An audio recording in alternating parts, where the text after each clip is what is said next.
Major developments today from the White House. Former President Donald Trump is expected to make a decision within the next 2 weeks on whether the U.S. will formally step into the escalating conflict between Israel and Iran.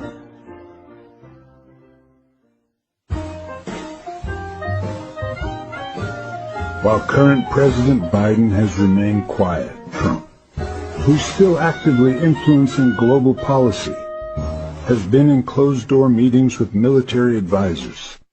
The White House confirmed today that discussions are focused on how best to support Israel while avoiding a full-scale global conflict. Meanwhile, the war on the ground continues to intensify.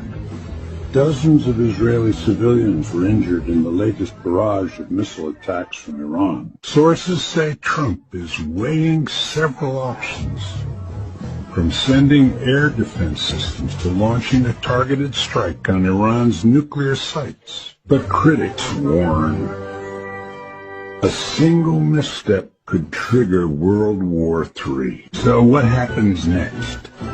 We may know within 14 days. Stay tuned and subscribe for live updates as this story develops.